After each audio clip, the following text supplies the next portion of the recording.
Vous écoutez Inky et Pete se livrent, le podcast lecture qui donne vie et voix aux premiers mots d'un livre et vous donne envie de découvrir les suivants. Ou pas. En ce moment c'est l'été, et je vous emmène en voyage au cœur de l'imaginaire grâce aux éditions 1115, agence de voyage littéraire, et plus particulièrement grâce à leur collection de nouvelles, la collection Chronopage. Et pour ce 4e voyage, je vous emmène dans une forêt magique avec les premiers mots de Fée de lait et Stèle d'argent, écrit par Alice Lathuilière.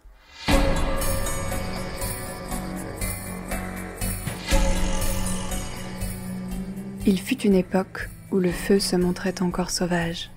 Ses fumerolles portaient alors un nom. Il fut un lieu lointain où les chênes couvraient de leurs immenses ramures les secrets des nymphes et des satyres. Il fut un ailleurs.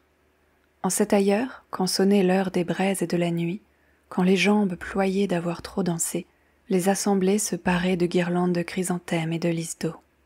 On se levait contre les chênes lièges pour accueillir les confidences. Dans leurs nacelles de lierre, les nymphes comptaient que là-haut, au nord, demeuraient les fées. Leur sang, murmurait-elle, était de lait, leur peau de cristal et leur parfum, celui cendré et enivrant du myrte du maquis. Les satyres riaient ou se renfrognaient, mais sans scier, avec la persistance de l'onde, les nymphes poursuivaient l'histoire des fées. On pouvait s'abreuver de leur chair qui avait un goût de nectar et de miel de châtaigne. Les fées ne souffraient pas, purs éclats de rire destinés à s'estomper lorsque chantait l'alouette, une millième fois éclose des fleurs des champs au crépuscule. On pouvait briser une fée en la frôlant, ce n'était pas bien grave, c'était comme souffler sur de la neige, une opaque tragédie de diamants. Quand était venu le temps de ces mythes, le satyre Kalos aimait à se rapprocher, lui qui d'ordinaire tournait le dos au brasier pour contempler les ténèbres des futaies. Il préférait cela aux farandoles. Celle-ci ne parvenait pas à éteindre chez lui ce curieux sentiment de nostalgie qui l'étreignait sitôt la nuit tombée. Il n'avait pourtant aucune raison d'être nostalgique. Toute sa vie se résumait à ce feu, aux voiles de navires battus par le vent par-delà les côtes de dentelle, de calcaire et de granit. Ces esquifs n'étaient à l'origine qu'un songe tout aussi curieux que cette mélancolie en son âme, un songe qui l'avait poussé un jour à choisir un chêne et à poser la première embarcation sur la mer. Alors, perché sur le bois, Kalos avait flotté, touché par la même grâce légère que les eaux de Sèche et les goélands. Depuis, les autres satyres sillonnaient derrière lui les crêtes d'eau et de sel à la recherche de criques ou plongeaient pour pêcher des ormeaux. Pourquoi ? Se répétait Kalos. Pourquoi malgré la mer et le feu ? Pourquoi malgré le ciel et le bois ? Pourquoi suis-je si triste ? Peut-être cette mélancolie trouvait-elle racine dans son passé ? Un crime ne s'efface pas à l'eau, si pure soit-elle. La couleur s'estompe, le sang revient. Le sang se rappelle ce qui a été accompli au regard des lois. Rouge et léger, il se fait noir et collant, et tache la toile du temps et de l'espace.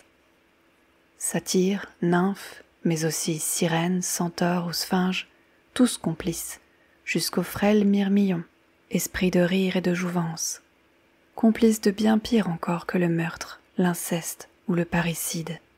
Et leurs crimes remontaient loin, au-delà de la première aurore et de la première nuit de mémoire d'homme. Ce monde sans nom trouva naissance dans la main d'un dieu avant que l'étoile Véga ne fût vieille. Les reliefs de ses yeux sculptèrent montagnes et précipices, tandis que sa voix appelait à lui créatures et serviteurs d'eau et d'argile, de campanules et d'églantiers. Un âge d'or suivit, un âge d'or qui dura 1000 ans, 100 000 ans, un instant. Nul ne le savait. Aucun événement ne survint pour donner au temps sa nécessaire mesure, jusqu'au jour où Dieu tomba.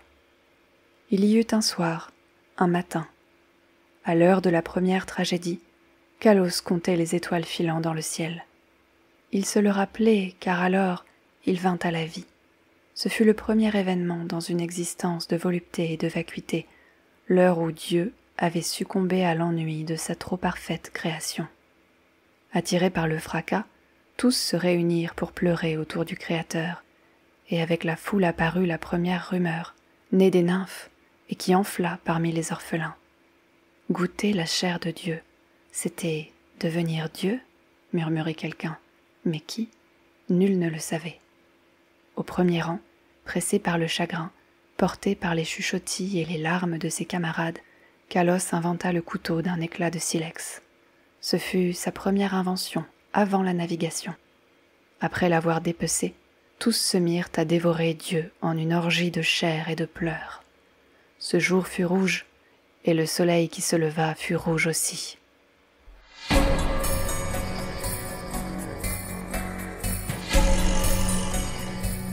Merci de m'avoir écouté jusqu'au bout. Si vous avez passé un bon moment, si vous avez envie de lire cette nouvelle en entier, ou de l'écouter en entier, dites-le moi, dites-le aussi à votre plateforme d'écoute, et n'hésitez pas à partager le podcast avec d'autres amoureuses et amoureux des mots. À très vite!